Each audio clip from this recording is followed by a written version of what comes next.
దేవుని పరిశుద్ధమైన నామమునకు స్తోత్రములు. ఈ ఆదివారపు ఆరాధనకు కూడి వచ్చిన దేవుని బిడ్డలైన మీ అందరికీ ప్రభు పేరట నా హృదయపూర్వకమైన వందనాలు తెలియజేస్తున్నా. ప్రజలాడు హల్లెలూయా. యెరూషలేముకు ఆయన వస్తున్నాడని తెలియగానే ఆయన యెరూషలేముకు రాకమునిపే ఒలీవ చెట్లు ఉన్నటువంటి కొండ, ఆ కొండ దగ్గర బేత్పగేకు అనే ఒక గ్రామం ఉన్నది. ఆ గ్రామము దగ్గరికి వచ్చినప్పుడు గ్రామం బయట ఉండి యేసయ్య ఇద్దరు శిష్యులను పంపిస్తాడు. మీరు ఊర్లోకి వెళ్ళండి, వెళ్ళగానే కట్టబడినటువంటి గాడిద పిల్ల రెండు కనిపిస్తాయి, వాటిని విప్పిన ఐదుకు తీసుకురండి. ఎవరన్నా అడిగారా? ప్రభునకు కావాలని చెప్పండి, ఆయన విప్పి వాటిని పంపిస్తాడు అని చెప్పారు. అలాగే వెళ్ళారు. గాడిద పిల్ల కనిపించాయి, విప్పుకొని వస్తుంటే అడిగారు, ప్రభువుకు కావాలని చెప్పారు, తోలి పంపించారు, తీసుకొని వచ్చారు. శిష్యులు తమ బట్టలు ఆ గాడిద పిల్ల మీద వేశారు. ఆ బట్టల మీద యేసయ్య కూర్చున్నాడు. యేసయ్య ఎప్పుడైతే గాడిద మీద కూర్చున్నాడో ఆ మిగిలినటువంటి వచ్చిన వాళ్ళంటే సమాజం చాలామంది వచ్చారు కదా, వేల మంది, వాళ్ళు రోడ్డు మీద బట్టలు పరుస్తూ ఉన్నారు. గాడిద చక్కగా పరిచిన బట్టల మీద నడుస్తుంది. చెట్లు కొమ్మలు పరుస్తున్నారు కొందరు, చెట్లు కొమ్మల మీద నడుస్తుంది. చిన్న కొమ్మలు, పెద్ద కొమ్మలు కాదు. కొందరు ముందు నడుస్తూ ఓసన్నా జయమే, ఓసన్నా జయమని పాటలు పాడుతున్నారు. ఓసన్నా అంటే అర్థం ఏంటంటే జయము అని అర్థం, అదే జయధ్వని. అలా పాటలు పాడుకుంటూ వెళ్ళారు. అలా ఆయన ఆ పురవీధులలో గుండా వెళుతూ మందిరంలోకి వెళ్ళాడు. మందిరంలోకి వెళ్ళినప్పుడు మందిరం లోపలే కొందరు వ్యాపారం చేస్తూ ఉన్నారు. కోపముతో వాళ్ళ బల్ల నెట్టివేశాడు, కోప్పడ్డాడు వాళ్ళ మీద. ఇది ప్రార్థనా మందిరం, ఈ మందిరాన్ని మీరు దొంగల గుహగా చేస్తున్నారు, వ్యాపార కేంద్రంగా చేస్తున్నారు, అలా చేయకూడదని కోప్పడ్డాడు. బల్లని ఇసిరేసాడు బయటికి. అలా ప్రవర్తించి రోగులుగా ఉన్న వారిని ఆయన స్వస్థపరిచాడు. చదవండి ఆ మాటలు. మత్తయి సువార్త 21వ అధ్యాయము 1వ వచనము నుండి తర్వాత యెరూషలేమునకు సమీపించి ఒలీవల చెట్ల కొండ దగ్గర ఉన్న బేత్పగేకు వచ్చినప్పుడు యేసు తన శిష్యులలో ఇద్దరిని చూచి, మీ ఎదుటనున్న గ్రామమునకు వెళ్ళుడి, వెళ్ళగానే కట్టబడి ఉన్న ఒక గాడిదయు దానితోనున్న ఒక గాడిద పిల్లయు మీకు కనబడును, వాటిని విప్పి నా యొద్దకు తోలుకొని రండి. ఎవడైనను మీతో ఏమైనను అనిన ఎడల అవి ప్రభువునకు కావలసి ఉన్నవని చెప్పవలెను. వెంటనే అతడు వాటిని తోలిపెట్టునని చెప్పి వారిని పంపెను. ప్రవక్త వలన చెప్పబడినది నెరవేరునట్లు ఇది జరిగెను. అది ఏమనగా, ఇదిగో నీ రాజు సాత్వికుడై గాడిదను భారవాహక పశువు పిల్ల అయిన చిన్న గాడిదను ఎక్కి నీ యొద్దకు వచ్చుచున్నాడని సియోను కుమారితో చెప్పుడి అనునది. శిష్యులు వెళ్ళి యేసు తమకు ఆజ్ఞాపించిన ప్రకారము చేసి ఆ గాడిదను దాని పిల్లను తోలుకొని వచ్చి వాటి మీద తమ బట్టలు వేయగా ఆయన బట్టల మీద కూర్చుండెను. జనసమూహములలో అనేకులు తమ బట్టలు దారి పొడుగున పరిచిరి, కొందరు చెట్టు కొమ్మలను నరికి దారి పొడుగున పరిచిరి. జన సమూహములలో ఆయనకు ముందు వెళ్ళుచుండిన వారును వెనుక వచ్చుచుండిన వారును దావీదు కుమారునికి జయము, ప్రభు పేరట వచ్చువాడు స్తుతింపబడును గాక, సర్వోన్నతమైన స్థలములలో జయము అని కేకలు వేయుచుండిరి. ఆయన యెరూషలేములోనికి వచ్చినప్పుడు పట్టణమంతయు ఈయన ఎవరో అని కలవరపడెను. జనసమూహము ఈయన గలిలయలోని నజరేతు వాడుగు ప్రవక్త అయిన యేసు అని చెప్పిరి. యేసు దేవాలయములో ప్రవేశించి క్రయ విక్రయములు చేయువారందరినీ వెళ్ళగొట్టి రూకలు మార్చువారి బల్లలను గువ్వలము వారి పీఠములను పడద్రోసి నా మందిరము ప్రార్థనా మందిరం అనబడును అని వ్రాయబడి ఉన్నది. అయితే మీరు దానిని దొంగల గుహగా చేసేడి వారెనెను. గుడ్డివారును కుంటివారును దేవాలయములో ఆయన వద్దకు రాగా ఆయన వారిని స్వస్థపరిచెను. తలలో పగెత్తి నా వైపు చూస్తూ నా మాటలు గమనించండి. ఆయన ఎలా వచ్చాడంటే యెరూషలేమునకు నీ రాజు ఎలా సాత్వికుడును. ఆయన యెరూషలేము పట్టణంలోకి సాత్వికుడుగా ప్రవేశించాడు. యెరూషలేము అనగా సంఘము. సంఘములోకి ఆయన ఎలా వస్తున్నాడు అంటే సాత్వికుడుగా వస్తున్నాడు. ఎందుకు ఆయన సాత్వికుడిగా వస్తున్నాడు అంటే సాత్వికము మనకు నేర్పించాలని వస్తున్నాడు. సాత్వికము అంటే ఏంటి? సాతానుకి పాపమునకు విరోధముగా దేవుని పక్షమున పోరాడే యోధుడు. అంటే చనిపోయినా పర్వాలేదు, పాపం చేయకూడదు, చనిపోయినా పర్వాలేదు, సాతానుతో చేతులు కలపకూడదు, చనిపోయినా పర్వాలేదు, దేవుని పక్షమున, మందిరం పక్షమున, సంఘం పక్షమున, సేవకుల పక్షమున చనిపోయినా పర్లేదు, నేను ఉండాలంతే. అలా పోరాడే యోధుని వ్యక్తిత్వము, స్వభావము అది. ఆయన కీర్తనలో రాస్తూ అంటాడు, నీ సాత్వికమే నన్ను గొప్ప చేశాను అంటాడు దావీదు. అది ముందస్తుగా జరగబోయే విషయాన్ని ప్రవచన రూపంలో పలికాడు. యేసయ్య భూలోకానికి వచ్చి సాత్వికుడిగా బ్రతికాడు కాబట్టి మనం గొప్ప చేయబడ్డాం, గణపరచబడ్డాం, దీవించబడ్డాం, రక్షణ పొందుకున్నాం. సాతాను శక్తుల్ని ఎదిరించే కృప, సాతాను శక్తుల్ని జయించే కృప, పాపాన్ని జయించే కృప, పరలోక రాజ్యానికి వెళ్ళే కృప, దీవెన పొందుకునే కృప, ఇవన్నీ పొందుకున్నాం. మనం ఇలా గణపరచబడటానికి, గొప్ప చేయబడటానికి కారణము ఆయన సాత్వికమే.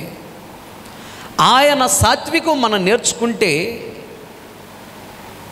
ఆయన ఏ విధంగా చనిపోయి తిరిగి లేచి పరలోక రాజ్యానికి వెళ్ళిపోయాడో మనం చనిపోయినా తిరిగి లేచి దేవుని రాజ్యానికి వెళ్ళిపోతాం.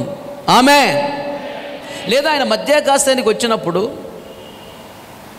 ఈ మట్టి శరీరము మహిమా శరీరాన్ని ధరించుకొని మనము మధ్యాకాశానికి వెళ్ళి యేసయ్య ముందు నిలబడాలంటే సాత్వికము కావాలి. పాపమునకు విరోధముగా పోరాడాలి, పాపంతో చేతులు కలపకూడదు. సాతానుతో విరోధముగా పోరాడాలి, సాతానుతో చేతులు కలపకూడదు. దేవుని పక్షమున పోరాడాలి, దేవుని సేవకుని పక్షమున పోరాడాలి, దేవుని సంఘము పక్షమున పోరాడాలి, దేవుని మందిరము పక్షమున పోరాడాలి. అంటే దేవుని మందిరం వైపు నువ్వు ఉండాలి, దేవుని సంఘం వైపు నువ్వు ఉండాలి, దేవుని సేవకుడి వైపు నువ్వు ఉండాలి. దేవుని మందిరానికి, దేవుని సంఘానికి, దేవుని సేవకునికి విరోధముగా మాట్లాడుతూ ప్రవర్తిస్తూ ఉన్న వాళ్ళతో స్నేహం చేయకూడదు, అసలు వాళ్ళతో మాట్లాడకూడదు. వాళ్ళ మీదకి వచ్చే శాపము నీ మీద కూడా వస్తుంది, జాగ్రత్త. శాపం అంటే ఏంటి తెలుసా? తినడానికి తిండి ఉండదు, ఉండటానికి ఇల్లు ఉండదు, కట్టుకోవడానికి బట్టలు ఉండవు, ఇక ఏ పని చేసుకోవడం చేతులు కాళ్ళు ఉండవు, మనసులోంచి లేవలేని పరిస్థితి, ఇంకేం ఉండదు. ఇక అంతే, పరలోక రాజ్యం ఉండదు. కష్టాలు, కన్నీళ్ళు, అప్పులు, రోగాలు, నిందలు, అవమానం, దరిద్ర శ్రమలు అన్నీ వచ్చేస్తే పరలోక రాజ్యానికి వెళ్ళటానికి కూడా యోగ్యత లేదు. ఇక దానినే శాపం అంటారు. సంఘములకు విరోధముగా, సేవకులకు విరోధంగా, మందిరానికి విరోధముగా మాట్లాడినా ప్రవర్తించినా దేవుడు ఒప్పుకోడు. అది సాత్వికము కాదు. సంఘమునకు, సేవకులకు, మందిరమునకు విరోధముగా ప్రవర్తించినా మాట్లాడినా నువ్వు దేవునికి విరోధంగా ప్రవర్తిస్తున్నావు, మాట్లాడుతున్నావు అని అర్థం.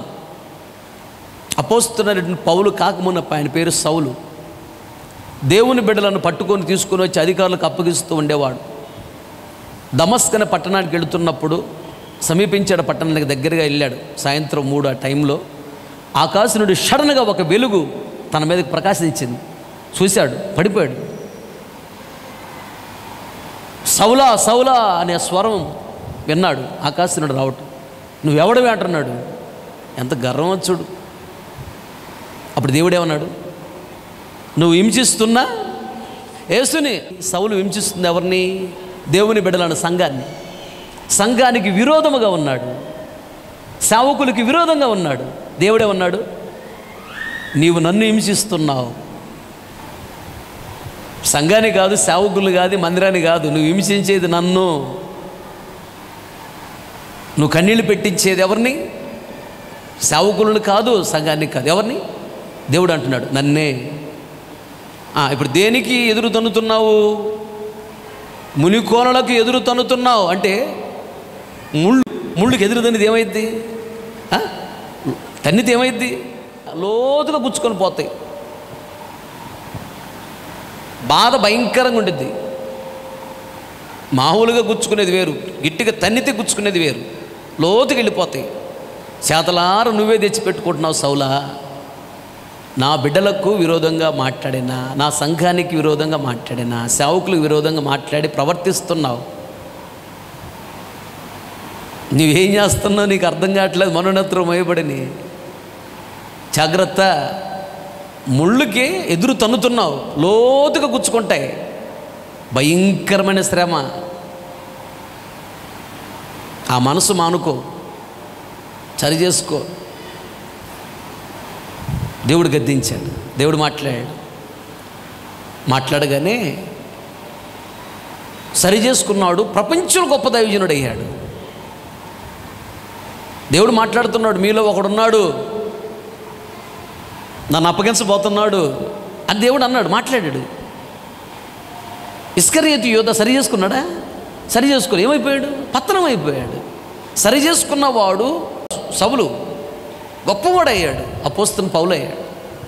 సరి చేసుకోలేదు. అపోస్తలత్వాన్ని పోగొట్టుకుని నాశనం అయిపోయాడు. ఎవరు అపోస్తలు? ఇస్కరియోతు యోధ అపోస్తలుడు. 12 మంది అపోస్తలు, ఈయన ఒకడు. రాత్రంతా ప్రార్థన చేసి ఈయన అభిషేకించాడు దేవుడు. అపోస్తలుడు జీవితాన్ని నాశనం చేసుకున్నాడు. అపోస్తలుడు కానటువంటి ద్రోహి, దుర్మార్గుడు, పాపుల్లో ప్రధాన పాపి, హింసకుడు ఆయన అంటాడు, నేను హింసకుడను, దోషకుడను. ఆయన చెప్తున్నాడు, పాపుల్లో ప్రధాన పాపిని అని చెప్పాడు సౌలు. ఆయన దేవుని వాక్యానికి, దేవుని మాటకి లోబడినందుకు ప్రపంచంలో గొప్ప సేవకుడయ్యాడు.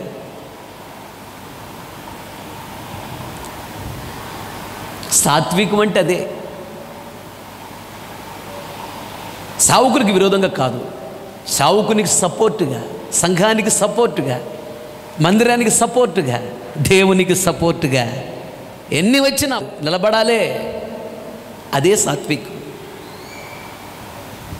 రెండోది, ఎవరైనా నిన్ను తిరస్కరించినప్పుడు, ద్వేషించినప్పుడు, దూషించినప్పుడు, నిన్ను అవమానపరిచినప్పుడు, నిన్ను కానీ నీ పిల్లలను కానీ తిట్టారా, కొట్టారా, ద్వేషించారా, దూషించారా, అవమానపరిచారా, నోరు తెరవకూడదు. నీవు దేవుడు చూసుకుంటాడంతే.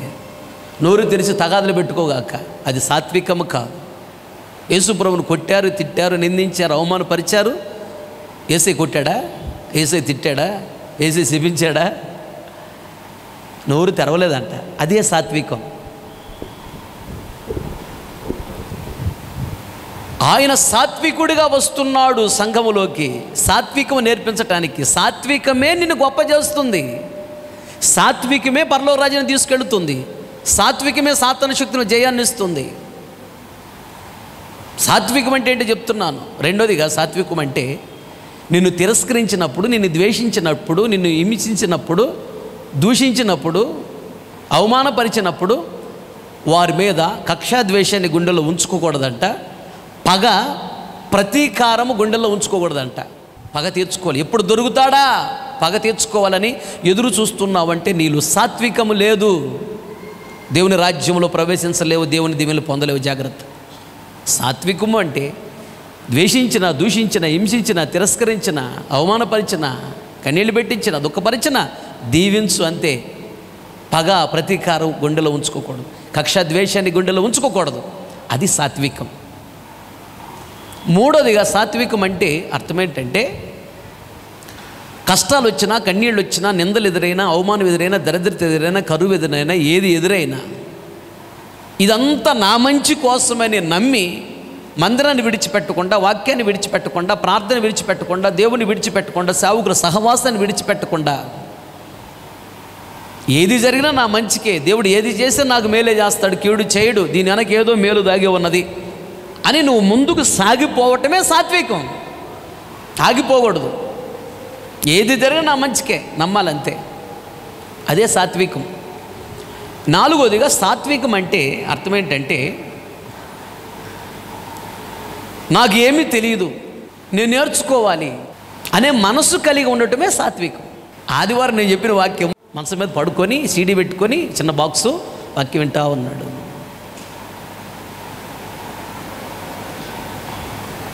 వాక్యం వినదాక నేను కాముగా ఉండి అయిపోయిన తర్వాత అప్పుడు తలుపు కొట్టా. అప్పుడు అనొచ్చి తలుపు తీశాడు. అప్పుడు అన్నతో మాట్లాడి సంఘంలో కొన్ని విషయాలు, సేవకులు చెప్పిన విషయాలు చెప్పి మాట్లాడి అప్పుడు అక్కడి నుంచి వెళ్ళాను. అప్పుడు ఆ వాక్యము గురించి తర్వాత మరల అన్న నాతో మాట్లాడాడు. వాక్యం అక్కడ ఎలా చెప్పావు, అలా కాదు ఎలా చెప్పాలి, ఎలా కాదు అలా చెప్పాలి చెప్తే నేను నేర్చుకున్నాను. కాబట్టి ఈరోజు స్టేజ్ స్పీకర్ని అయ్యాను, బయట మాట్లాడగలుగుతున్నాను. ఎక్కడికి వెళ్ళినా నాకు మంచి రెస్పాన్స్ వస్తుంది. ఎక్కడ వాక్యం చెప్పిన బయటికి వెళ్ళి వెంటనే పాస్టర్లు డేట్లు అడుగుతారు, డేట్లు తీసుకుంటారు నా దగ్గర. మీరు మా సంఘానికి కూడా రావాలి, మా సంఘాన్ని బలపరచాలి. ఒక పెద్ద దైవజనుడి దగ్గర చెప్పినప్పుడు విన్నాను, నేర్చుకున్నా. నేను చెప్పిన వాక్యం ఆయన అన్నాడు. ఆయన ఇంటర్నేషనల్ స్పీకరు, వెళ్ళని దేశం లేదు, అన్ని దేశాలు వెళ్ళి వాడబడొచ్చిన గొప్ప దైవజనుడు యేసన్ గారు, మా ఆత్మీయ తండ్రి. ఆయన దగ్గర పిల్లోడిని నేను చెప్పిన వాక్యం వీరు చక్కగా ఉంటున్నాడు. ఆయన ఏం చెప్తున్నాడు? ఆయన సాత్వికముతో ఆయన వస్తున్నాడు యెరూషలేము సంఘానికి, సాత్వికము నేర్పించడానికి. ఎందుకు తెలుసా? సాత్వికము నిన్ను గొప్ప చేస్తుంది. గొప్ప అంటే ఏంటి? ఏది మీ కులస్తుల మధ్యలో, మీ వీధిలో, మీ బజారులో, మీ ఏరియాలో కాదు. ఆయన ఇచ్చే గొప్పతనం ఎలా ఉండి తెలుసా? ప్రపంచంలోనే గొప్పగా ఉంటుంది. గడ్డగడ్డగా చెప్పట్లో అది మిస్ అవుతున్నావు. ప్రపంచంలోనే దేవుడు నిన్ను, నీ సంతానాన్ని గొప్పగా హెచ్చించగలడు. సాత్వికము కావాలి, నేర్చుకోవాలి, లోబడాలి. సాత్వికములు లోబడటం అన్నది వాక్యము కఠినముగా వచ్చినా, ప్రేమతో వచ్చినా, ఆదరణతో వచ్చినా ఎదురు ఎదురు చెప్పకూడదు, అంతే. వాక్యానికి లోబడాలి, అదే సాత్వికం. ఎదురు మాట్లాడిన వాక్యానికి విరోధంగా మాట్లాడిన, ప్రవర్తించిన నీకు సాత్వికం లేదు. సాత్వికం లేకపోతే పరలోక రాజ్యం ప్రవేశించడం కష్టం. ఒక పెద్ద సేవకుడే రాముడు సురేష్ దగ్గరికి వెళ్ళి వాక్యం చెప్పాడు సభల్లో. వాక్యం విన్న తర్వాత సురేష్ అని ఒకే ఒక మాట అన్నాడు, ఇతనికి సాత్వికం లేదు అన్నాడు. గాడిద అనగా సాత్వికమునకు సాదృశ్యం. అసలు మామూలు గాడిద ఎక్కడానికి కూడా ఇష్టపడ్డావు. సహజంగా ఏదన్నా పొరపాటు చేసినప్పుడు ఏమంటే ఒరేయ్ అని గాడిద అంటారు.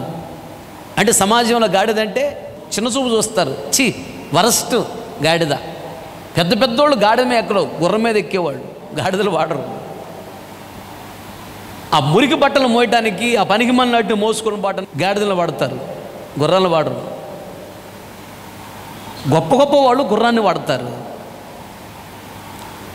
కానీ మనుషులు దేన్నైతే ద్వేషిస్తారో దేవుడికి అదే కావాలి. గాడిదని ద్వేషించారు, చిన్న చూపు చూస్తున్నారు. దేవుడు గాడిదనే కోరుకున్నాడు, గుర్రాన్ని కోరుకున్నాడు. దేవునికి స్తోత్ర.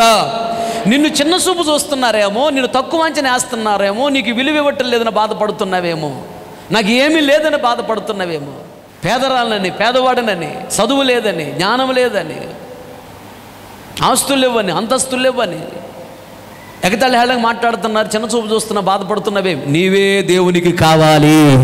దేవునికి స్తోత్ర. హల్లెలూయా. నీవు కావాలి, నీ కుమారుడు కావాలి, నువ్వు కావాలి, నీ కుమార్తె కావాలి ఆయనకి. ఎందుకు? ఘనపరచటానికి. ఆమేన్. హల్లెలూయా. ఆయన యెరూషలేములోకి వస్తున్నాడు, గాడిద మీద ఎక్కువ వస్తున్నాడు. గాడిద కావాలి ఆయనకి. ఆయన గాడిద మీద కూర్చున్నాడు. గాడిద ఆయన్ని మోస్తూ ఆయన ఘనపరిచింది, ఆయన దానిని ఘనపరిచాడు. గాడిద ఆయన్ని మోస్తూ ఘనపరిచింది, ఆయన దానిని ఘనపరిచాడు. ఎవరైతే గాడిదలాగా యేసయ్యను మోస్తారో, ఆయన భారాన్ని మోస్తారో వారిని దేవుడు ఘనపరుస్తాడు, వారికి విశ్రాంతినిస్తాడు. అందుకని ఏమన్నాడు? ప్రయాసపడి గాడిద వలె భారము మోసుకొనుచున్న సమస్త జనులారా నా ఎదుగు రండి. విశ్రాంతి అనగా ఈ లోకములో ఉన్న సమస్యలన్నిటి విడిపించి విశ్రాంతినిస్తాడు. అలాగే పరలోక రాజ్యంలో చేర్చి కోట్ల సంవత్సరం నీకు విశ్రాంతినిస్తాడు. ఆమేన్. గాడిద వలె యేసయ్యను మోయాలి, లేదా యేసయ్య సంఘాన్ని మోయాలి, భారం మోయాలి, పరిచర్య చేయాలి. కష్టపడి నీ భారం ఇది.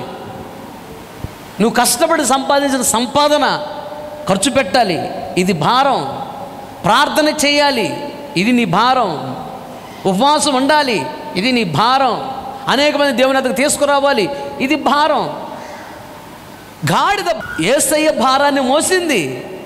ఆయన్ని మోసి ఆయన గనపరిచింది. నన్ను గనపరచు వారిని నేను గనపరుస్తానన్నాడు. ఆయన్ని మోసింది, ఆయన గనపరిచింది, ఆయన ప్రపంచమంతా గనపరిచాడు. అది ప్రపంచమంతా మళ్ళీ తిప్పలేదు ఆయన్ని, యెరూషలేము వీధుల్లోనే తిప్పింది.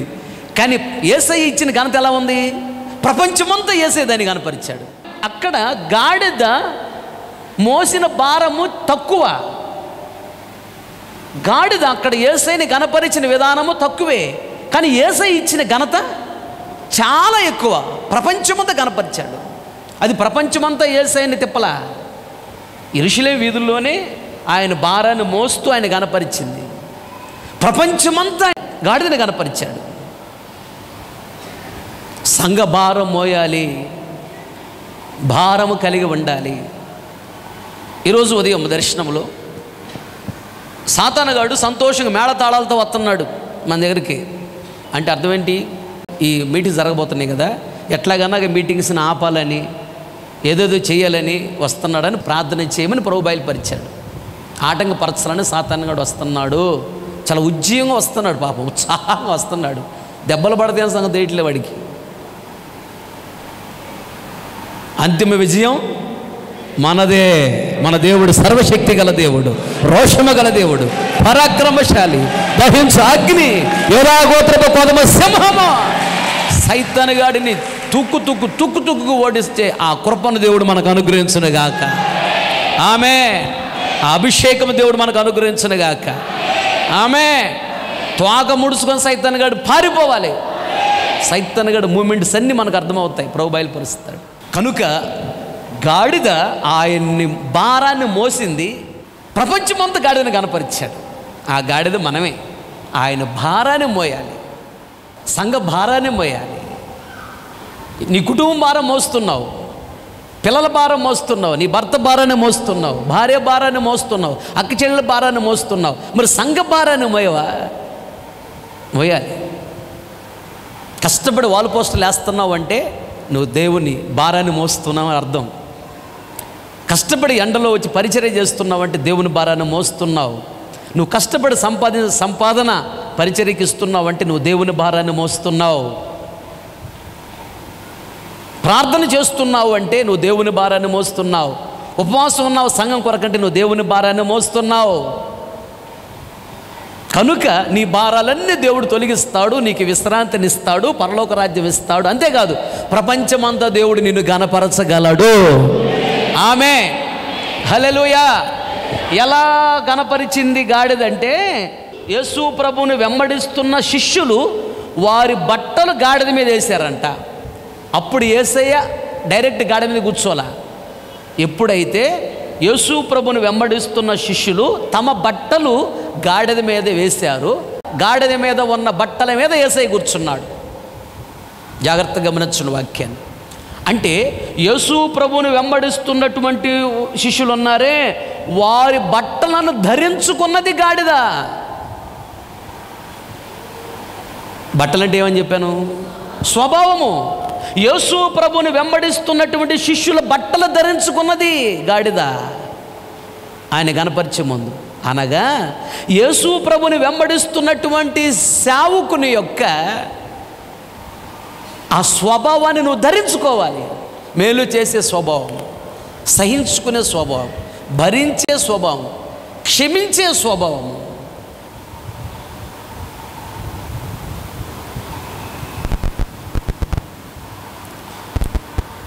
ప్రార్థన చేసే స్వభావం, ప్రేమించే స్వభావం, పరిశుద్ధత అనే స్వభావం, విశ్వాసం అనే స్వభావం, విధేయత అనే స్వభావం. దేవుణ్ణి వెంబడిస్తున్న సేవకుల యొక్క ఈ మంచి స్వభావాలు నీవు ధరించుకోవాలి, వీటిని కలిగి ఉండాలి. ఈ స్వభావాన్ని నువ్వు కలిగి ఉన్నప్పుడు యేసయ్య నీ జీవితంలోకి వస్తాడు, నీ ద్వారా ఘనతను పొందుతాడు, నిన్ను దేవుడు బహుగా ఘనపరుస్తాడు. ఆమె యేసు ప్రభుని వెంబడిస్తున్నటువంటి సేవకుల యొక్క బట్టలను, స్వభావాన్ని ధరించుకుంది. బట్టలు తన మీద వేసుకొని యేసయ్యను మోస్తుంది గాడిద. అప్పుడు వెంటనే ఆ సమాజం వాళ్ళందరూ కూడా వాళ్ళ బట్టలు రోడ్డు మీద పరిచారు. ఆ బట్టల మీద గాడిద నడుస్తూ ఉన్నది. ప్రజలాడు హల్లెలూయా. బట్టల మీద నడుస్తుందంటే ఇప్పుడు ఎవరు స్వభావం మీద అధికారిగా ఉన్నది? వాళ్ళ మీద అధికారి అని అర్థం. అనగా సమాజములో అధికారిగా పెడతాడు అని అర్థం. చెట్టు కొమ్మలు తీసుకొచ్చి చిన్న చిన్న కొమ్మలు రోడ్డు మీద పరిస్తే చెట్టు కొమ్మల మీద నడుస్తుంది గాడిద. గాడిద అంటే మనమే. బయట సమాజంలో ఉన్న వాళ్ళ స్వభావం మీద నేను అధికారిగా పెడతాడు. చెట్టు కొమ్మల మీద నడుస్తుందంటే అర్థం ఏంటంటే చెట్టు అంటే సంఘము, చెట్టు కొమ్మలు అంటే సంఘములో విశ్వాసులు అర్థం. సమాజం అంటే రక్షణ లేని వారిని అర్థం. సమాజంలో ఉన్నవారు బట్టలు పరిచారు ముందు రోడ్డు మీద, ఆ బట్టల మీద నడుస్తుంది గాడిద. అనగా సమాజంలో దేవుడు నిన్ను అధికారిగా ఉంచుతాడు. రక్షణ లేని వాళ్ళ మీద నేను అధికారిగా ఉంచుతాడని అర్థం. చెట్టు కొమ్మల మీద కూడా నడుస్తుంది గాడిద. అనగా భక్తి గలవారి మీద కూడా దేవుడు నిన్ను అధికారిగా ఉంచుతాడు. ఆమేన్ హల్లెలూయా. అదే మోషే గురించి క్లియర్గా దేవుడు చెప్పాడు. మోషే అంట ఐగుప్తు దేశంలో దేవుడు ఎలా ఇచ్చించాడంట? సంఘం ఎదుటను సమాజం ఎదుటను మోషే అనే మనుషుడు అత్యధికముగా ఇచ్చించబడ్డాడు. 11:3 అనుకుంటాను నిర్గమకాండం 11:3. ప్రజల ఎడల అదో ప్రజల ఎడల ఐగుప్తులకు కటాక్షము కలుగ చేసెను. అది కాక ఐగుప్తు దేశములో మోషే అనే మనుష్యుడు ఫరో సేవకుల దృష్టికి, ఫరో సేవకుల దృష్టికి అంటే లోకముల రక్షణ లేని వాళ్ళు, ప్రజల దృష్టికి, ప్రజలు అంటే ఇక్కడ విశ్వాసులు ఇశ్రాయేలీయులు, మిక్కిలి గొప్పవాడు. చూసావా, మిక్కిలి గొప్పవాడు. దేవుని స్వభావాన్ని బట్టలలాగా ధరించుకున్నాడు. ఇప్పుడు ఐగుప్తు దేశంలో ఉన్నటువంటి రక్షణ లేని వాళ్ళ మీద అధికారిగా ఉన్నాడు. అలాగే ఇశ్రాయేలు మీద అధికారిగా ఉన్నాడు. ఏదన్నా ఒక తెగులు రాగానే ఆ దేశంలో ఉన్న వాళ్ళందరూ దండం పెడుతున్నారు. నాయనా నీకు దండం పెడతా, ఈ కొప్పలను తొలగించు, ఈ దోమలను తొలగించు నాయనా. దేశంలో ఉన్న ప్రజలందరూ దండం పెడుతున్నారు మోషేకి.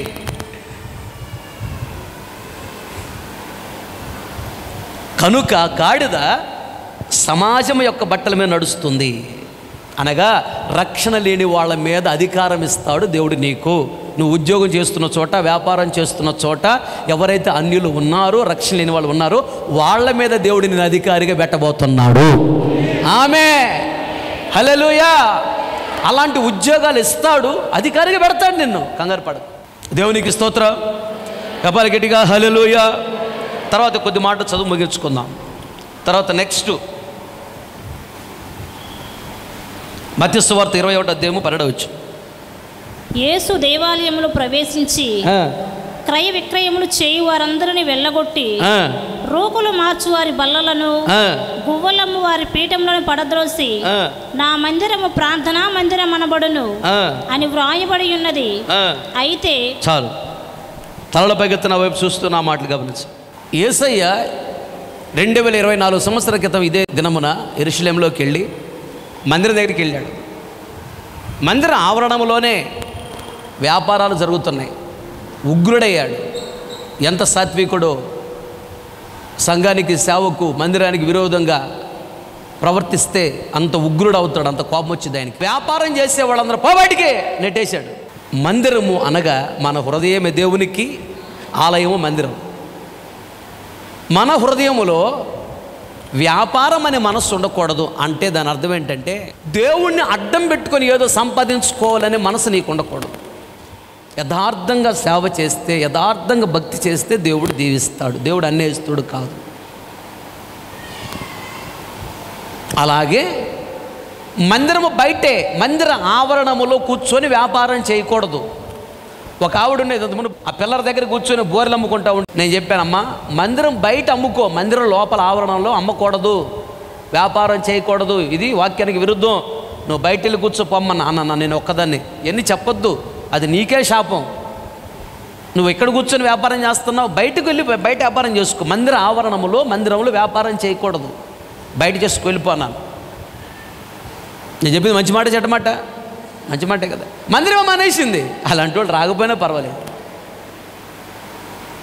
అసలు భక్తి గలవారైతే నన్ను విడిచిపెట్టరు, అది గుర్తుపెట్టుకో. అంతే. భక్తి లేని వాళ్ళు విడిచిపెడతారు. ఎందుకంటే దేవుడు బయలుపరుస్తూ ఉంటాడు, ఇతను నేను ఏర్పాటు చేసుకున్న సేవకుడితను అని. పరలోక రాజ్యాన్ని నీకు అనేక మంది సిద్ధపరచడానికి నేను ఏర్పాటు చేసుకున్న సేవకులను దేవుడు బయలుపరుస్తాడు. నాకు ఇచ్చిన ఉపదేశం వేరు, పరలోక రాజ్యాన్ని సిద్ధపరిచే ఉపదేశం నాకు ఇచ్చాడు. గుండెల్లో దేవుడిని అడ్డం పెట్టుకుని సంపాదించుకున్న మనసు ఉండకూడదు. ఆ విధంగా సంపాదించిన నరకాన్ని పోవటమే కదా పరలోక రాజ్యం. ఎవడికి దేవుడు తినటానికి ఉంటానికి కట్టుకోవడానికి ఉంటే చాలదు, ఇంకేం కావాలి. అలాగే మందిరంలోకి వచ్చిన తర్వాత నీ హృదయంలో డబ్బు ఎట్టా సంపాదించాలి, ఎలా వ్యాపారం చేయాలి అనేది నువ్వు ఆలోచించకూడదు. మందిరాన్ని లోపలికి వచ్చినప్పుడు గుర్తుపెట్టుకో. మందిరం లోపల అడుగు పెట్టావంటే డబ్బును సంపాదించే ఆలోచన నీకు ఉండకూడదు. మందిరం లోపల అడుగు పెట్టగానే నువ్వు చేయవలసిన ఆలోచన ఏంటంటే దేవుణ్ణి స్తుతించాలి, దేవుణ్ణి ఘనపరచాలి, దేవుణ్ణి మహిమపరచాలి, దేవుని పరిచర్య చేయాలి. చదువు యెషయా గ్రంథం 58వ అధ్యాయం 13వ వచనంలో ఉంటుంది అన్నమాట. నా విశ్రాంతి దినమున వ్యాపారము చేయకుండా నాకు ప్రతిష్ఠితమైన దినమని, అదుగో దేవుని కొరకు ప్రత్యేక పరచబడిన దినం ఇది ఆదివారం. నీవు ఊరకుండని ఎడల విశ్రాంతి దినము మనోహరమైనదనియు యెహోవాకు ప్రతిష్ఠిత దినమనియు దేవుని కొరకు ప్రత్యేకించబడినది పరిశుద్ధ పరచబడిన దినమనియు ఘనమైనదనియు అనుకొని దానిని ఘనముగా ఆచరించి, అదుగో ఆదివారాన్ని నువ్వు ఘనంగా ఆచరించిన ఎడల నీకు ఇష్టమైన పనులు చేయకయు. ఆదివారం అనగానే ఏంటమ్మా చర్చికి రాదంటాను, మిరగాయలు పండిపోతున్నాయి అన్నా, ఏం పండకుండా పోయావన్నా ముందేసిద్దే వీటికి. మిరప తోటని కనపరుస్తున్నావు, రేట్లు లేవని ఎందుకు వస్తాయి? తెచ్చి మానేసి నువ్వు పొలంలో పోయి కూర్చుంటే రేటు వచ్చిద్దా? ఆదివారం ఎన్ని పొలం ప్రక్కన పెట్టి పొలంలో అడుగు పెట్టకుండా మందిరంలోకి రా. ఇప్పుడున్న రేటు కంటే ఎక్స్ట్రా ఇంకా 2000, 5000, 10,000 కూడా వెళ్ళిపోదు. అట్లా ఇప్పుడు ఉదాహరణకి ఎంత ఉంది? 12,000 ఉందా? 10,000 20,000కి వెళ్ళి దేశనాముల కింట. ఆమె నువ్వు యథార్థంగా ఉండు. యథార్థంగా ఉన్నవాడు పట్ల దేవుడు కూడా యథార్థంగా ఉంటాడు కదా. ఎన్ని సందర్భాలలో నువ్వు పొలం కోసమని ఆదివారం చర్చి మానేసి వెళ్ళావు, ఆయన ఎంత బాధపడ్డాడు అంటే దేవుణ్ణి నువ్వు చిన్న చూపు చూసావు, పొలాన్ని పెద్ద చూపు చూస్తున్నావు. అది నచ్చలే ఆయనకి. అందుకని ఓహో చెయ్యి అక్కడ దొరుకుతావు, నువ్వు పంట అమ్మేటప్పుడు నీ ఎవరని చెప్తాలే అంటాడు. ఆదివారము ఘనపరచాలి, ఆ రోజు వ్యాపారం చేయకూడదు. లేదా ఆదివారం ఆరాధనకు వచ్చి ఆ తర్వాత ఇంకేదైనా చిన్న పని ఉంటే చేసుకో, తప్పలేదు. ఆదివారం ఆరాధన జరుగుతుండగా ఆరాధన విడిచిపెట్టి నువ్వు వ్యాపారం చేయకూడదు. కొందరు మందిరానికి వచ్చినా అదే మైండ్లో ఉంటారు, వ్యాపారం గురించి ఆలోచిస్తూ ఉంటారు.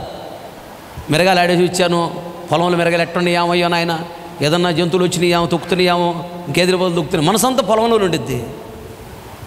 ఒడ్లాడ పోసి ఇచ్చాను, మిరగాయలు పొలంలో పోసి ఇచ్చాము, ఎట్టున్నాయి ఏంటో, వర్షం వచ్చిద్దామో, మొబ్బట్టినట్టుంది. దీని వ్యాపారం అంటారు. ఇక ఈ కాడికి డబ్బు సంపాదించే వ్యవహారమే. మందిరానికి వచ్చిన తర్వాత అవన్నీ ప్రక్కన పెట్టి మర్చిపో. దేవుణ్ణి ఎలా స్తుతించాలి, ఎలా గణపరచాలి, ఎలా మహింపరచాలి, ఆయన పరిచర్య చేయాలి, ఆయన పాటలు పాడాలి, వాక్యాన్ని వినాలి, సరి చేసుకోవాలి, పరిశుద్ధంగా బ్రతకాలి. ఈ మైండ్లో రావాలంతే. ఇక ఇంటికి నుంచి దాని గురించి ఆలోచించకూడదు. అది అప్పుడు నువ్వు దేవుణ్ణి గణపరుస్తున్నావు, దేవుని వాక్యాన్ని గణపరుస్తున్నావు, దేవుని మందిరాన్ని గణపరుస్తున్నావు. కనుక దేవుడు నీ చుట్టుప్రక్కల ఉన్న పొలంలో ఉన్న వాళ్ళు ఉన్నారే, వాళ్ళందరికంటే నేను ఎక్కువగా గణపరుస్తాడు. ఆమేన్, హల్లెలూయా. కనుక మనస్సులో మందిరంలో అడుగు పెట్టిన తర్వాత వ్యాపారం అనే మైండ్ నీకు ఉండకూడదు. లోపల ఆవరణంలో వ్యాపారం చేయకూడదు. ఆ తర్వాత మాట చూడు, చివరి మాట, వ్యాపారము చేయకయు లోకవార్తలు చెప్పుకొనకయు ఉండిన ఎడల నీవు యెహోవా యందు ఆనందించెదవు. నువ్వు యెహోవా యందు, ఆయన యందు నువ్వు ఆనందించాలంటే ఆదివారము లోక వార్తలు చెప్పుకోకూడదంట. పనికి మాలిన ముచ్చట్లన్నీ చెప్పుకోకూడదు. రాజకీయాల గురించి, వాటి గురించి, వీటి గురించి, వాక్యము గురించి నువ్వు మాట్లాడాలి. ఆ తర్వాత ఏంటంట, దేశం యొక్క ఉన్నత స్థలముల మీద, ఒకసారి కొట్టి గట్టిగా చెప్పట్లో, ఆమేన్, హల్లెలూయా. దేశం యొక్క ఉన్నత స్థలమే ఎక్కిస్తాడంట. ఏమైనా గుర్తుకొచ్చిందా మీకు? మనకిచ్చిన వాగ్దానం ఇది. దేవుడు మనకిచ్చిన వాగ్దానం ఎప్పుడూ తెలుసా? ఆదివారాన్ని గణపరిచిన దేవుడు నిన్ను దేశం ఉన్నత స్థలం ఎక్కిస్తాడంటే నువ్వున్న ప్రాంతంలో అక్కడ ఉన్న వాళ్ళందరికంటే నీవే గొప్పగా ఉంటావు. ఆమేన్, హల్లెలూయా. అది లేదా జిల్లా కావచ్చు, రాష్ట్రం కావచ్చు, దేశం కావచ్చు, ప్రపంచం కావచ్చు, అక్కడ ఉన్న వాళ్ళందరికంటే దేవుడు నేను గొప్పగా ఉంచుతాడు. ఆదివారాన్ని కనపరచు, విశ్రాంతి దినాన్ని ఏ పని చేయగాక, మందిరం విడిచిపెట్టి వెళ్ళి ఏ వ్యాపారం చేయగాక. ఇంత గొప్ప దీవెన ఉంది నీకు. యెహోవా యందు నువ్వు ఆనందిస్తావు. మందిరం విడిచిపెట్టి తిరగొద్దు, తప్పది. మత్తయి సువార్త 21వ అధ్యాయం 12వ వచనం. యేసు దేవాలయములు ప్రవేశించి క్రయ విక్రయములు చేయు వారిని అందరిని వెళ్ళగొట్టి రూకలు మార్చు వారి బల్లలను గువ్వలము వారి పీఠములను పడద్రోసి నా మందిరము ప్రార్థనా మందిరం అనబడును. చాలు. ఆయన మందిరము ప్రార్థనా మందిరం అనబడును. మన హృదయమే దేవునికి మందిరము. అంటే మన హృదయము లేదా మన జీవితం గురించి జనాలు ఏం చెప్పుకోవాలంటే, ఆవిడ ప్రార్థనా పరురాలు, ఆయన ప్రార్థనా పరుడు అని నీ గురించి సాక్ష్యం చెప్పగలగాలి. ఆవిడ మంచి తెలియగలది, అతను మంచి తెలియగలవాడు. ఆవిడ మంచి ఐశ్వర్యవంతురాలు, అతను మంచి ఐశ్వర్యవంతుడు. ఆయన బాగా చదువుకున్నవాడు, ఆవిడ బాగా చదువుకున్నది. ఆయన మంచి ఆలుబెత్తర్ కంపెనీ. ఇవి కాదు నువ్వు సంపాదించుకోవాల్సింది. ఇవి ఏవి నిన్ను దేవుడి రాజ్యాన్ని తీసుకెళ్ళవు. నీవు సంపాదించుకోవాల్సింది ఏంటంటే, ఆవిడ మంచి ప్రార్థనా పరురాలు, అతను మంచి ప్రార్థనా పరుడు. ఈ సాక్ష్యం సంపాదించుకోవాలి. నా మందిరము ప్రార్థనా మందిరం అనబడును. ఆయన మందిరం అంటే నీ హృదయము. నీ హృదయము ఆయనకి ప్రార్థన చేసేటువంటి గుహగా మార్చబడాలి. దేవునికి స్తోత్ర. అందుకని ప్రతిరోజు ప్రార్థనలో, దేవా నన్ను మంచి ప్రార్థనా పరుడుగా నన్ను మార్చు, మంచి ప్రార్థనా పరురాలుగా నన్ను మార్చు దేవుడిని అడగాలి. బలవంతాన దేవుడు ఏది ఇవ్వడు, అడుగుడే మీకు. అడిగితేనే ఇస్తాడు. అయితే తెస్సలోనిక పట్టణంలో ఉన్న సంఘానికి రాసిన మొదటి పత్రిక 5వ అధ్యాయము 15వ వచనంలో ఉన్న మాట ఏంటంటే, ఎడతెగక ప్రార్థన చేయాలని రాయబడి ఉంటుంది. లూకాసు వార్త 18వ అధ్యాయం 1వ వచనములో విసుకక నిత్యము ప్రార్థన చేయాలంట. ఎడతెగక అంటే ఎల్లప్పుడూ ప్రార్థన చేస్తూనే ఉండాలంటే, ప్రార్థన ఆపకూడదంట. అలా ప్రార్థనా పరుడుగా ఉండాలి. ప్రార్థనా పరులకు సమస్తము సాధ్యమే. ప్రార్థనా పరుడు ఎక్కడ ఉన్నా జయిస్తారు, ఏదైనా జయిస్తారు, సమస్తాన్ని జయిస్తారు.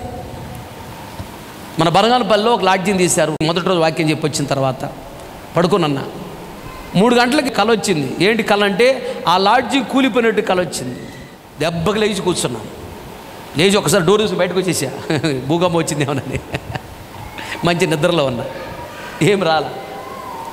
దేవుడు ఒకటి చెప్పాడు అంటే ఏదో జరగబోతుందని అర్థమైంది. ఇంక నిద్రపోలా. అలాగే మోగరించి ప్రార్థనలో పోరాడుతూ ఉన్నా. 5 గంటలప్పుడు ప్రభు నా చేతికి ద్రాక్షలు ఇచ్చాడు, సంతోషంగా ఉండు అని.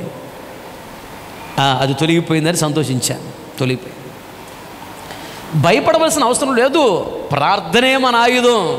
ఏ ప్రమాదం వస్తుందో తెలిసిన తర్వాత కంగారు పడకూడదు. ఒక ప్రమాదం రాబోతుందని దేవుడు చెప్పాడంటే దాని అర్థం ఏంటి తెలుసా?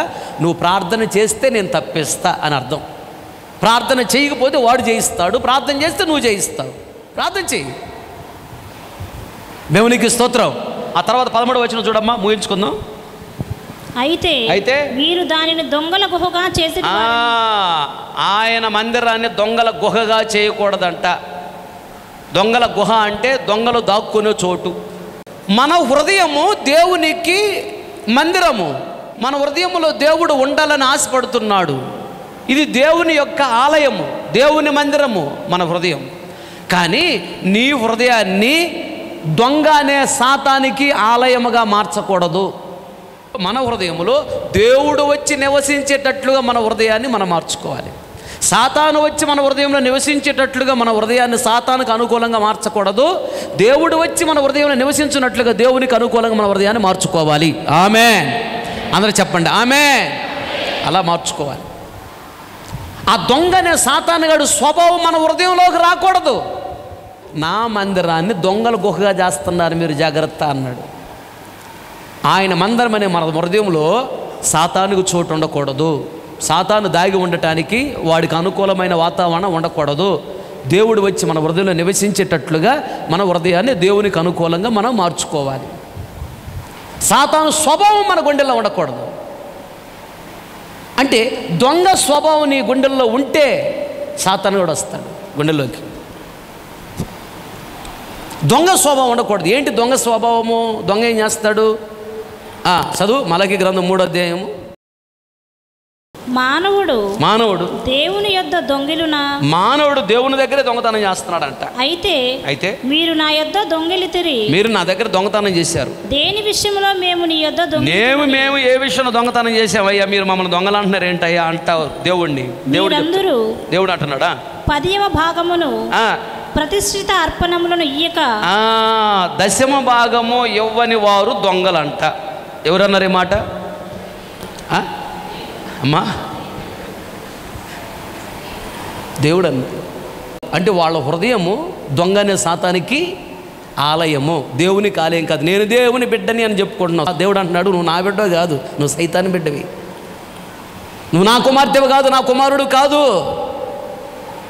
ఏది ఈ లోకములు చిన్ని చిన్ని ఇవ్వచ్చు, పరలోక రాజ్యం ఇవ్వడు.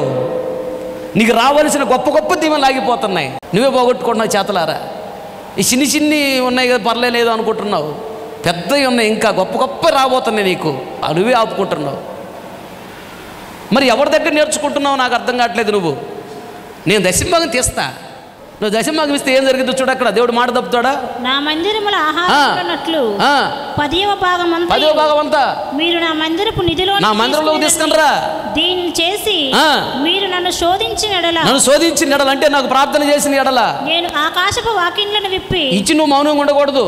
దశంభాగం ఇచ్చిన తర్వాత ప్రార్థన చేయాలి, ప్రార్థన చేస్తూ ఉండాలి. ప్రభా ఆకాశ వాక్యులు విప్పి పట్టదన విస్తారదేవులు కుమ్మరిస్తాను, నా దశంభాగం ఇస్తే నేను దశంభాగం నమ్మకంగా ఇస్తున్నా, నాకు ఇవ్వు అని దేవుడిని శోధించాలంట. దేవునికి బాగా ప్రార్థన చేయాలంటే. ఇచ్చి నువ్వు మౌనంగా ఉంటే ఎట్లా? అసలు ఎవరు ఒకటి ఇచ్చి మౌనంగా ఉంటున్నావు? అడగాలి దేవుడిని, బ్రతిమలాడాలి. నేను అది అడుగుతా, శోధించాలి ఆయన్ని, అడగాలి గట్టిగా. ఆకాశ వాక్యులు విప్పి అదుగో నువ్వు పట్టజాలంత విస్తార దీవెనలు నీకు ఇవ్వాలనుకుంటున్నాడు ఆయన. ఆమేన్, హల్లెలూయా. కావాలా వద్దా? మాట్లాడను అందరూ, కావాలా వద్దా? దేవునికి స్తోత్రం. ఆకాశ వాక్యులు విప్పి ఈరోజు నువ్వు దరిద్రతలో ఉన్నా, కరువులో ఉన్నా, కష్టాల్లో ఉన్నా, అప్పుల్లో ఉన్నా, రోగాల్లో ఉన్నా, నిందల్లో ఉన్నా, అవమానాల్లో ఉన్నా, ఆపోటకి వెతుకునే స్థితిలో గుర్తుపెట్టుకో. నువ్వు నమ్మకంగా దశంభాగం తీస్తున్న వ్యక్తి అయితే ఒకరోజు నీ కొరకు ఆకాశ వాక్యులు విప్పుతాడు, నువ్వు పట్టలేవు. నిన్ను ఎగతాళి ఆడం చేసినోడు సిగ్గుతో తలదించుకునేటట్టుగా వాళ్ళ ఎదుట తల ఎత్తి దేవుడు నిన్ను కనపరుస్తాడు. దేవుడు మాట తప్పడు, దేవుడు మాట తప్పడు, దేవుడు మాట మార్చుకోడు. ఆయన మాట ఇచ్చి నెరవేర్చే దేవుడు అంతే. ఆయన మాట ప్రకారం నడువు అంతే. దశంభాగం ఇస్తే నువ్వు గొప్పదాని అవుతావు, గొప్ప అవుతావు. ఇవ్వకపోతే నువ్వు దరిద్రుడు అవుతావు. ఆ కింద చదువుకుంటారు, అక్కడేముంటాయో తర్వాత మీ పంటలను తినివేయి పురుగులను. దశంభాగం నువ్వు తీస్తే నీ పంటలను తిరిగి పురుగులు గద్దిస్తాడంట. అంటే నీ ఆశీర్వాదాన్ని తినేసే సైతాన్ని గాని గద్దిస్తాడు. అవి మీ భూమి పంటను నాశనము చేయవు. నీ భూమి పంట నాశనం చేయవు. మీ ద్రాక్ష చెట్లు అకాల ఫలములను రాల్పక నీ సంతోషం సడన్ గా వెళ్ళిపోదు, ఆవిరైపోదు. సైన్యములకు అధిపతి యెహోవా సెలవిచ్చుచున్నాడు. ఎవరంటే మాట చెప్పింది? జాన్ బెటర్ పాస్టరా. కొందరికి కొరక దశంభాగం అనగా కొరకొరలాడుతూ చూస్తూ ఉంటారు, పొడిచి దూసినాడు నన్ను. నువ్వు ఆత్మీయ జీవితం ఎదగలేదని అర్థం. వాక్యం చెప్పే నేను కాదు, దేవుడు. ఈ సందర్భం ఇది క్లియర్గా వచ్చింది. అక్కడ దొంగల గుహగా చేస్తున్నావు నువ్వు అంటున్నాడు. నీ హృదయాన్ని, నీ గుండెని దొంగలు నివసించేటట్టు చేసుకుంటున్నావు. దొంగల గుహ అది, దేవుడి గుహ కాదు నీ హృదయం. దశంభాగం తీయట్లేదంటే నీ హృదయంలో సాతాను ఉంటున్నాడు, దేవుడు కాదు. వాడే ఇవ్వనివ్వట్లా. నాకు ప్రభు ఈరోజు ఉదయం దర్శనంలో బయలుపరిచాడు. ఒక ఆవిడ దశంభాగం తీయాలయ్యా అని అడుగుతుంటే ఆయన అంటున్నాడు కనుక నీకు రావలసిన గొప్ప గొప్ప దీవెలన్నీ ఆగిపోతున్నాయి. దేవుడు మాట తప్పడం. తర్వాత కింద ఏముంది తెలుసా? ఆ తర్వాత ఆనందకరమైన దేశం అనగా పరలోక రాజ్యము. మీరు నివసించుదురు. అది దశంభాగం ఇచ్చేవాళ్ళు పరలోక రాజ్యంలో ఉంటారు. ఇవ్వకపోతే నువ్వు పరలోక రాజ్యంలో ఉండవు. అది నీ ఇష్టం. ఇంకా క్లియర్గా దర్శనంలో ఒకరోజు నాతోనే అన్నాడు ప్రభు, నువ్వు దశంభాగం తీయకపోతే పరలోక రాజ్యం రావు అన్నాడు. నన్నే అంటే నీ పరిస్థితి ఏంటి గిరగరా చెప్పు. ఇంకా సమర్పించుకున్న సేవకుడు నన్నే అన్నాడు దేవుడు ఆ మాట. మందిరం కట్టేటప్పుడు దశంభాగం తీయలేకపోయా, ఖర్చు పెట్టా మందిరానికే కదా అని. అప్పుడు నన్ను తాట తీసాడు దేవుడు. వెంటనే నాకు ఎందుకు ప్రభువా లేనిపోయిందని చెప్పి దశంభాగం తీసేవాడు. మళ్ళీ వెళ్ళినప్పుడు అక్కకిచ్చి వచ్చాను, నేను ప్రార్థన చేసుకున్నాను. కనుక నా మందిరాన్ని దొంగలు దాక్కునే చోటుగా చేయగాక. నీ హృదయమే నా మందిరం అంటున్నాడు దేవుడు. నీ హృదయంలో దొంగ అనే సైతానుగాడు దాక్కొని ఉండకూడదు. నేనొచ్చి నీ హృదయంలో దాక్కొని ఉండాలి. ఆ దొంగ స్వభావం నీలోకి రాకూడదు. భక్తి గల దానివైతే నువ్వు డబ్బుని ప్రేమించవు, దేవుణ్ణి ప్రేమిస్తుంటే దశంభాగం తీస్తావు. నువ్వు డబ్బుని ప్రేమించే వ్యక్తిగా దశంభాగం తీయవు. అది దేవుని ఆజ్ఞ. దేవుని ఆజ్ఞను పాటించకపోతే నువ్వు పరలోకానికి ఎలా వెళ్తావు? దీవెన ఎలా వచ్చింది? ఎన్నో దీవెనలు ఆగిపోతావు ఉన్నాయి నీకు రావాల్సినవి. నేను అనుభవిస్తూ చెప్తున్నా, దేవుడు తప్పనిసరిగా నిన్ను దీవిస్తాడు. దశంభాగం నువ్వు తినకూడదు. దశంభాగం ఇచ్చి ఓ 75 చేసి అనుకోక. దశంభాగం వేరు, కానుక వేరు. దశంభాగం ఇవ్వాలి, అది నేను తినాలి, నువ్వు తినకూడదు. అది నీకు దీవెన. ఆ పైన నువ్వు కానుక ఎంత ఇస్తావో ఆ దీవెన వేరు. మళ్ళీ దశమగా ఇచ్చి అది కానుక అనుకోగాక. కింద తర్వాత మాట చూడు, ముగించుకుందాం. తర్వాత మాట ఏంటంటే రోగులను ఆయన స్వస్థపరిచాడంట. ఉందా? 14 వచనం. కుంటివారును దేవాలయంలో ఆయన యొద్దకు రాగా ఆయన వారిని స్వస్థపరిచెను. చాలు. గమనించినట్లయితే ఏ రోగాలతో ఉన్నావో, శరీరానికి పట్టిన రోగమైనా, ఆత్మకు పట్టిన రోగమైనా, మనసుకు పట్టిన రోగమైనా, నీ రోగాలన్నిటికీ దేవుడు నిన్ను విడిపిస్తాడు, నీకు స్వస్థతనిస్తాడు. అందరూ చెప్పండి ఆమేన్. హల్లెలూయా. స్వస్థత ఎప్పుడు ఇస్తాడంటే 10 మంది కుష్టి వ్యాధి కలిగిన వాళ్ళు యేసు ప్రభు దగ్గరికి వచ్చారు. యేసు ప్రభు ఏమన్నాడు? వాళ్ళని ప్రార్థన చేసి స్వస్థపరిచాడా? వాళ్ళని ముట్టాడా? లేదు. మీరెళ్ళి దైవ సేవకుడు యాజకుడికి చూపించుకోపోండి అన్నాడు. వినండి, ఇప్పుడు మామూలుగా అయితే ప్రార్థన చేయించుకుని ఎవరు వచ్చారనుకో, అక్కడ యోహాను అశోక్ ఎవరు ఉన్నారనుకో, అక్కుందనుకో, ఎవరు వచ్చారనుకో, నేను కూర్చొని అనుకో, ఏమంటారు? ఏంటమ్మా అంటే ప్రార్థన చేయించుకుని వచ్చావు అనగానే వాళ్ళు ఏమంటారు? ప్రార్థన చేస్తా అంటారా? అనరు. ఏమంటారు? అక్కడ పాస్టర్ గారు ఉన్నాడు, ప్రార్థన చేయించుకుపో అంటారు. అంటే దాని అర్థం ఏంటి? మేము కాదు, మాకంటే పెద్దవాడు ఉన్నాడు, ఆయన దగ్గరికి ప్రార్థన చేయించుకోండి అని చెప్తారు. అంతే కదా? యేసు ప్రభు దగ్గర ప్రార్థన చేయించుకోవడానికి వస్తే యేసు ప్రభు ఏమంటున్నాడు? యేసయ్యా సేవకుల దగ్గరికి వెళ్ళి ప్రార్థన చేసుకోపో అన్నాడు. అంటే సేవకులు యేసు ప్రభు కంటే గొప్పవాళ్ళ? మాట్లాడండి. గొప్పవాళ్ళ కాదు. కానీ యేసయ్య చెప్పాడు గొప్పవాళ్ళని. ఏంటి తెలుసా? నన్ను నమ్ముకున్న వాళ్ళు నాకన్నా గొప్ప కార్యాలు చేస్తారన్నాడు. ఎట్లాగంటే యేసయ్య సంఘాన్ని కట్టలా. ఏ సంఘాన్ని కట్టాడా? స్వార్థను ప్రకటించాడు అంతే. యేసయ్య సంఘాన్ని కట్టలా. సంఘాన్ని కట్టే బాధ్యత దేవుడు మాకు అప్పగించాడు. యేసయ్య కంటే గొప్పవాళ్ళమేం కాదు, ఆయనే కృప చూపించి చేపిస్తున్నాడు గొప్ప కార్యం. నన్ను నమ్ముకున్న వాళ్ళు నాకన్నా గొప్ప కార్యాలు చేస్తారన్నాడు. యేసయ్య కంటే గొప్పవాళ్ళు ఎవరు లేరు, సేవకుడి దగ్గరికి వెళ్ళి చూపించుకోపో అన్నాడు. ఈయనకంటే గొప్పవాడు ఎవడున్నాడు? ఈయనకంటే గొప్పవాడు సేవకుడు. దాని అర్థం ఏంటి తెలుసా? వీళ్ళు ఎలాంటి వాళ్ళు అంటే అక్కడ సేవకుడు ఉన్నాడని సంగతి తెలిసి కూడా ఆయనతో మాకు పని లేదు, మేము డైరెక్ట్గా ప్రభు దగ్గర ప్రార్థన చేసుకుంటాం, డైరెక్ట్ ప్రభు దగ్గర దీవెన తెచ్చుకుంటాము, డైరెక్ట్ అంతే, సేవకుడితో మాకు అవసరం లేదు, ఈ సేవకుడితో మాకు పని లేదు అనేటువంటి అతి భక్తి కలిగిన వాళ్ళు. అతి భక్తి అంటే చాలామందిని వేసే స్వస్థపరిచాడు కదా, 10 మందిని స్వస్థపరచలా. మీరు సేవకుడి దగ్గరికి వెళ్ళండి పోండి అన్నాడు. ఎందుకంటే వీళ్ళు ఆ ప్రాంతంలో సేవకుడు ఉన్నాడని సంగతి తెలుసు కదా, సేవకుడి దగ్గర వెళ్ళరు. అది భక్తి అంటే సేవకుడి కంటే మేమే ప్రార్థనా పరులము, సేవకుడి కంటే మేమే భక్తి గలవారము, సేవకుడికి భక్తి లేదు అనుకొని సేవకుడు అంటే తక్కువ అంచనా, చిన్న చూపు, అండర్ ఎస్టిమేషన్. అందుకని దేవుడు అన్నాడు, నేను మీకు ప్రార్థన చేయను, సేవకుడి దగ్గరికి వెళ్ళి ప్రార్థన చేసుకోండి. అందుకు చెప్పాడు. నాకంటే వాడు గొప్పవాడని కాదు అక్కడ దాని అర్థం. యేసయ్య కంటే సేవకుడు గొప్పవాడని కాదు అర్థం. నా సేవకుడిని నువ్వు లెక్క చేయట్లేదు కదా, నా సేవకుడి ద్వారానే నీకు దీవెన వచ్చింది. తగ్గించుకొని సేవకుడి దగ్గరికి వెళ్ళి, సేవకుడి కంటే గొప్పదాన్ని, సేవకుడి కంటే గొప్పవాడిని నేను, సేవకుడి కంటే ఎక్కువ భక్తి గలదాన్ని అనుకుంటున్నావు కదా నువ్వు. నా సేవకుడు ఇస్తాడు దీవెన, వెళ్ళి తెచ్చుకోపో. నేనేమో నీకు నా సేవకుడు దాటాడికి వస్తావా? సేవకుడు ఇస్తాడు, వెళ్ళు. నా సేవకుడికి నా అధికారం ఇచ్చా, నా సేవకుడు ఇస్తాడు దీవెన, తీసుకోపో. సేవకుడు లెక్క చేయకుండా నా దగ్గరికి వస్తున్నాను.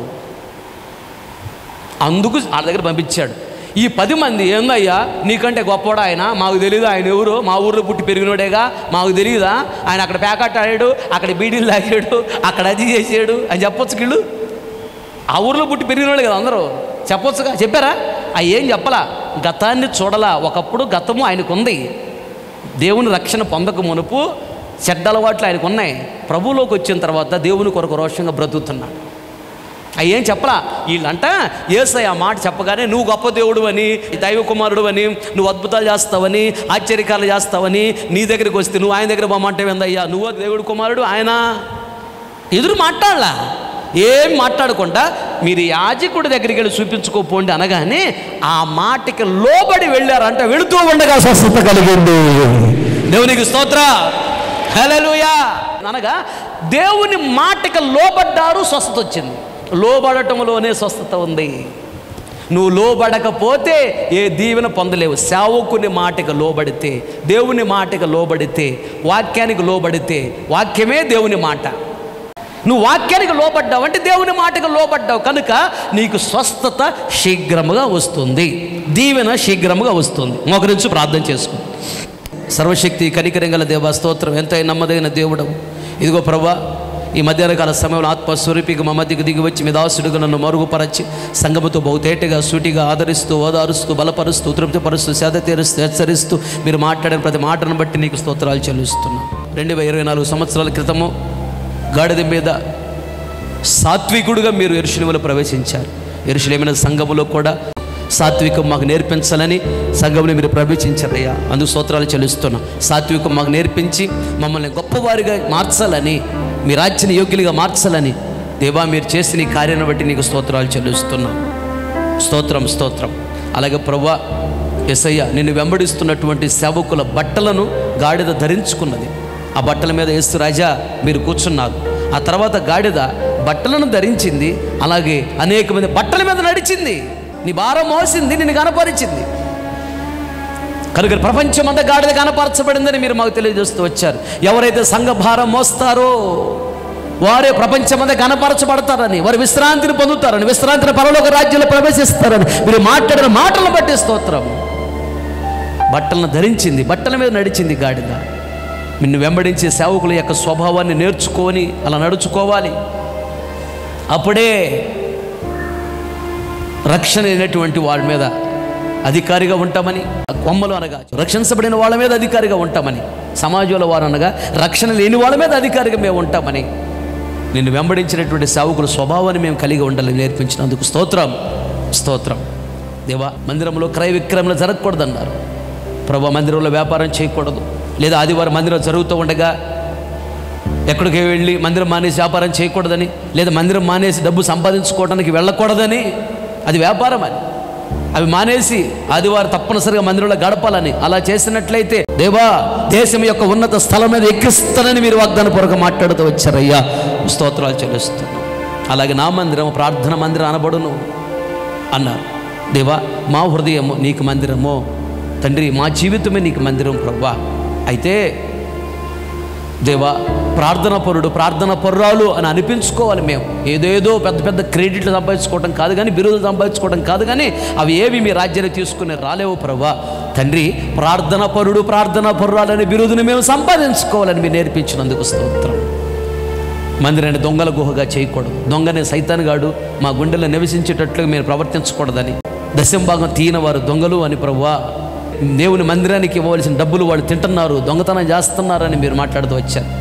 అలాంటి వాళ్ళు మీ రాజ్యంలో ప్రవేశించలేరని, అలాంటి వాళ్ళు రావలసినటువంటి గొప్ప గొప్ప దీవెనలన్నీ పోగొట్టుకుంటున్నారని మీరు మాట్లాడారు, హెచ్చరించారు. స్తోత్రమయ్యా. అలా ఎవరు ఉండకూడదు ప్రభువా. విశాలమైన హృదయాన్ని ఇవ్వండి ప్రభువా. నీ ఆజ్ఞకు లోబడాలి, నీ వాక్యానికి లోబడాలి ప్రభువా.